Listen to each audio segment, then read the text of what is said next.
Welcome back, my friends, to another episode of TFT Hyperroll with Artark, where we are going to ask, can you force it? And this is specifically for 6 Whispers, 6 Bruisers.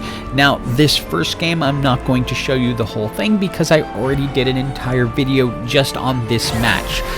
What I am going to do is show you pieces and parts of the other 4 games that I played that make up the 5 I used to judge whether this is a forcible build or not. So I need to interrupt this video for a moment and let you know that after I had done all of this and edited it and voiced over and all of that, Douglas responded to the original video with an incredibly detailed and valuable guide to his way to get to 6 Bruisers, 6 Whispers. It's slightly different than mine, and I want you to see it. So here it is in full. You can pause to read if you want, or I'm going to put it down in the description below if you want to read it at some other time. At the end of this video, I have since sort of tested that method versus my method and reached a conclusion, so to speak, on which I found better for me. That's for me. But stay tuned to the very end, or skip all the way to the end if you want. When I'm doing the wrap-up, I will add a section in there to talk about this specific build and how Douglas's build fared against what I'm showing in this video. And now, back to the regularly scheduled video. So as we are showing the end of Game 1, just to bring us in, let's remind you the goal is to get Skarner with the 3 key Syfen items, Bloodthirster, Titan's Resolve, and Quicksilver, and then spread out with whatever else we can, building up our crazy plant lady to be significant damage, and of course Pantheon as well. But the ultimate goal is to get those items onto Skarner and then transfer them over to Syfen. And the question we want to answer is, what happens if you just try to force this every single time with no regard to the augments or anything else? What's going to happen? So Game 1, first place, full victory. But if you remember this game, you know I got some pretty good augments along the way. So what's going to happen the second time? Second game, I picked up a Skarner with a sparring glove because that is part of the Quicksilver. My hope when doing this is to have 2 Bruisers going into the second NPC round in the hope that that will cue the game that I want more bruisery-like stuff. It didn't work out for this first augment, but I will go ahead and re-roll, and I get a super whisper-friendly augment, Terrify. And what that does, if you don't already know, is it's going to reduce the damage on your entire team from any shrunken champion. So all members of your team will take 15% reduced damage from any champion that has been shrunk by a Whispers champion.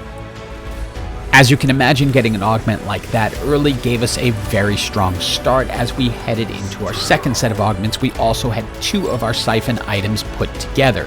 But we now have no more rerolls left for augments because we used it on the first one. So I go ahead and just grab the component grab bag in the hopes that it will allow me to finish off my Syfen items, and it does. I now have my Bloodthirster, Quicksilver, and Titan's Resolve. I've also picked up a champion duplicator so that I could likely get a 2-star Syfen much easier, and a magnetic remover, meaning I do not have to sell my Skarner. When I find Syfen, I can just remove the items.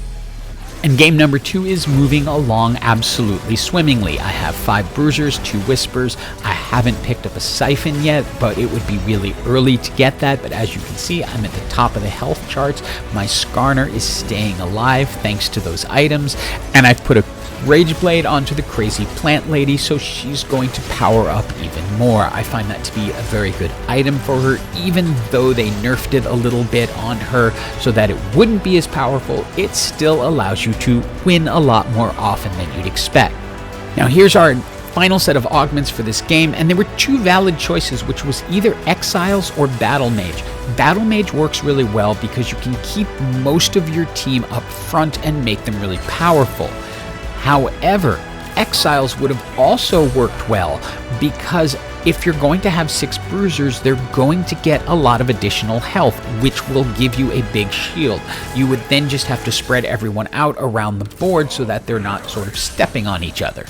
Now, while Game 2 had a really strong start, it held out hardcore on the Syfens for me. As you can see, even with a champion duplicator, I'm at 8-3. I have one locked on the bench, so I'll know I'll be able to get a 2-star Syfen, but it has led to a loss that has put me, I wouldn't say in danger of losing, but has definitely made it more challenging, especially since I'm facing teams like this that can blow up my team.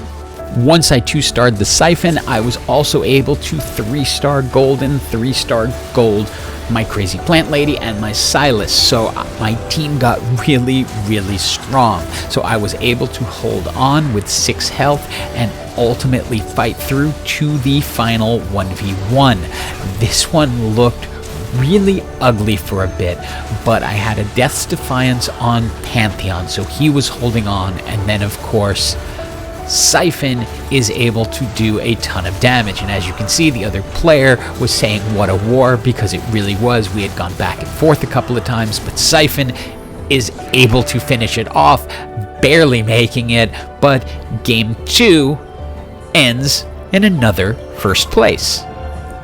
And just in case there's some reason anyone doubts that these are games done in a row, here is the end of Game 2. You can see it is the second of 5 games because I'm just using the placement matches for this.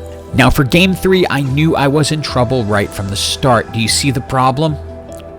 Well, it's right over here. We have a Riot employee in the game. And it's not that Riot employees cheat. They don't. It's that my friend at Riot cannot help me when there's another employee in the game. So I'm completely on my own. I wasn't able to get a Skarner with a Syfen item, so I just picked up the Chain Vest as part of the Titan's Resolve. Now, as I was closing out the NPC round, I thought I was in good shape. I had gotten a Titan's Resolve, I had picked up a couple of Skarners, and so all I need is the Malphite so I can tick my Bruiser buff. I also decided to pick up Combat Training to give myself a little more attack damage. Now, when I force a build, I really force a build, and you may see a problem here. I only have 2 Bruisers, and I'm in 5-1, and even though I haven't lost yet, this is not supposed to be a Cavalier Swiftshot build.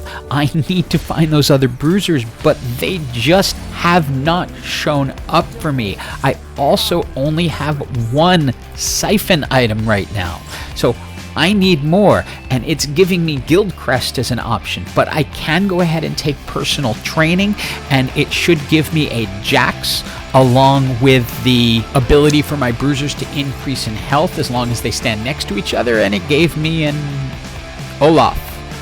It ain't Jax, that's Olaf. It says Jax. I got an Olaf, and yeah, I played this game before the patch, which had no impact on this build, but they did fix that little issue. Now, as we're headed into 7 and we're at our final augment, I'm still doing well. I'm towards the top of the health charts, but I do not have my Syfen items. I still only have a Titan's Resolve on Skarner, and I've been having trouble finding enough Bruisers. I roll the augment. I'm hoping for something that'll give me some healing because I don't have it. I decide to go with scoped weapons just so I can increase the attack speed. I bring everyone back, but I do not have the champions I need yet, and I'm rolling, and I'm not able to get exactly what I want. By the time I get to 8-2, I realize I'm in trouble not having Gary on my side. I have not found a Syfen. I needed to bring in an Ao Shin to try to help out and at least hold the place and keep the game together, but it is going down really fast. And as we head into 8-3, I've rolled over and over again, still not able to get a Syfen. I grabbed an Itis just in the hopes that maybe it will allow the team to hold on. Remember, when I'm forcing it, I'm really trying to force it. I'm not transitioning over to other builds, and so in this case, no, forcing it did not work. I end up going down to the Riot employee because Gary was on his side, and we go out in 5th place.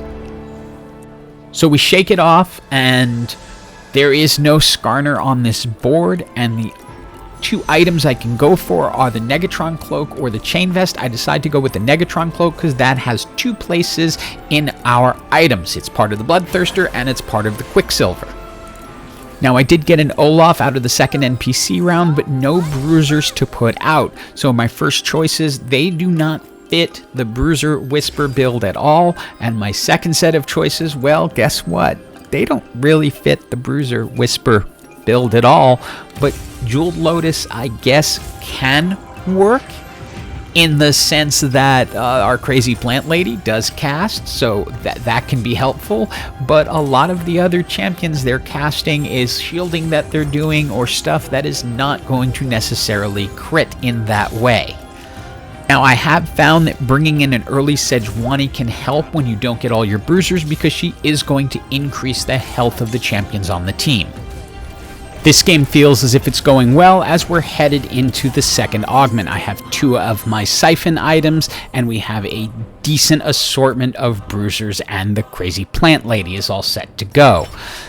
And we get Prismatic. Now, Verdant Veil is a wonderful augment, but it's going to completely cancel out my Quicksilver that I have, but at least it will apply to the entire team, so I kind of regret making the Quicksilver at this point. As you can see, I'm looking at it going, yeah, that's kind of pointless now. For our final augment, we get the Dragon Imperialist, and I absolutely love that on this build because Syfen does a great job of executing things when they get low. And now that I am not playing against a team with a Riot employee on it, Gary can show up and be a little bit of help. So thank you, Gary, for the Syfen, because that's what I need for this team to really take it to the next level. Without Syfen, as you've seen, it falls apart really fast. But then Gary gets up and walks away from his desk because I am desperately searching for a Negatron Cloak so that I can make my Bloodthirster for Syfen. And at some point, when I get Death's Defiance, I realize I need to give up. That will give me Omnivamp and allow Syfen to stay up longer, so I can put that on Syfen instead of the Bloodthirster. For this game, we end up against a Dragonmancer team with a 3-star Kaisa that is almost perfect, except that they were not able to finish off the blue buff. The Verdant Veil absolutely helps us out, and the fact that we did 3-star the crazy plant lady. And as you can see, it allows Syfen to just do what Syfen does, get in, execute, and finish it off, and that was enough to take us to the victory. So, for game number 4, we are back to first place. So we're first place, fifth place, first place. And again, in case anyone doubts that I'm actually doing these in a row, yeah, it's game 4 of 5 now. It is now time for our 5th and final game. Here we have a Skarner with a Giant's Belt that does not help. So I go and I just grab a Sejuani with a Negatron Cloak. Again, the Negatron Cloak is good for 2 items, so it's worth taking if you don't have a Skarner with one of the items that you need.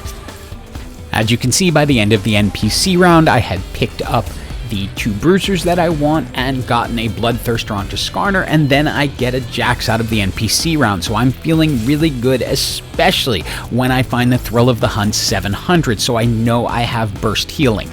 And although I'm towards the top of the health charts, I'm a little concerned because I have not seen a crazy plant lady yet, and I only have 1 completed Syfen item. I need to get the additional ones for me to feel comfortable, and then of course also get Syfen. I'm still using Sejuani in this build in order to give myself the extra health while I wait to get in to see the second augments.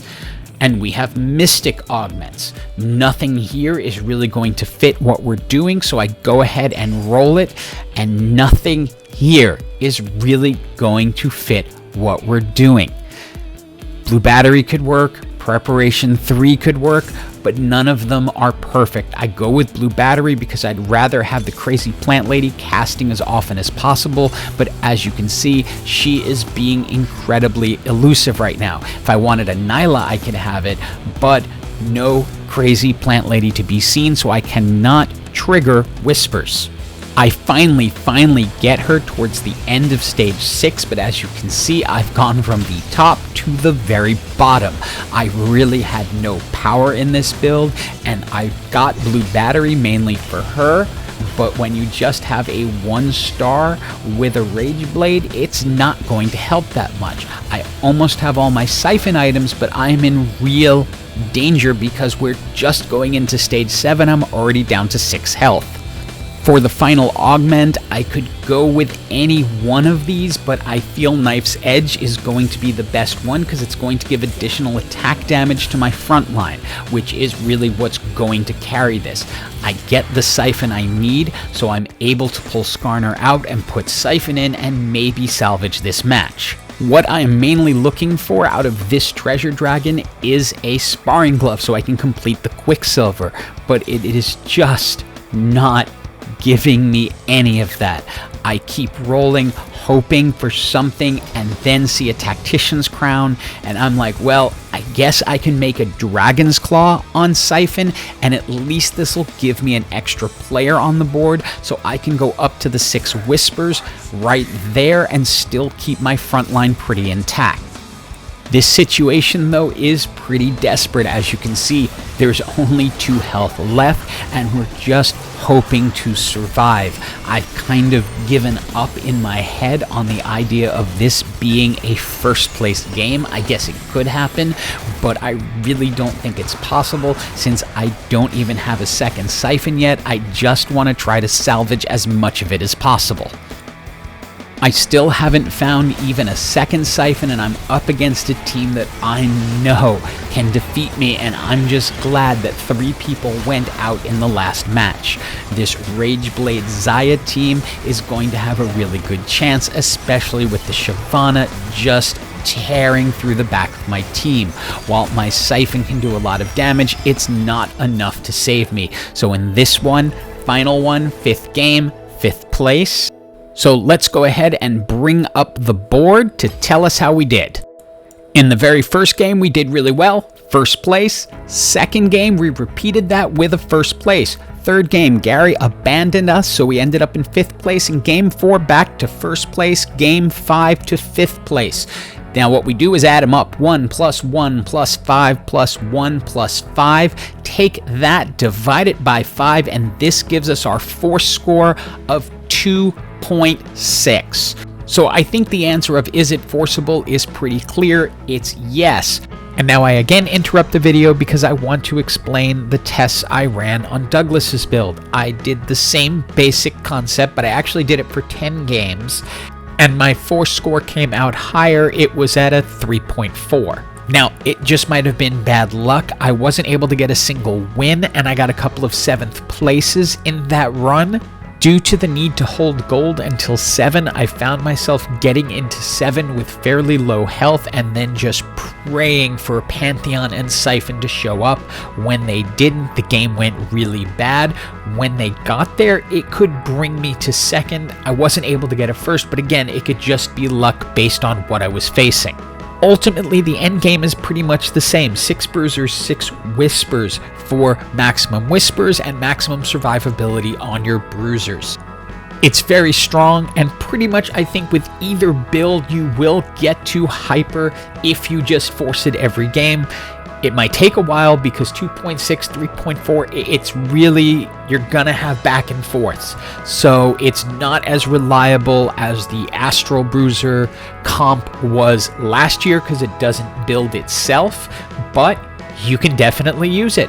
I hope you got something out of this video and it helps you get to hyper. I'll be doing one more video to sum up the 3 builds I believe you need to know that you can use to get there the fastest. It's actually more than 3, but I'll go into it when I do that video. Hope you enjoyed this video and have an absolutely awesome day.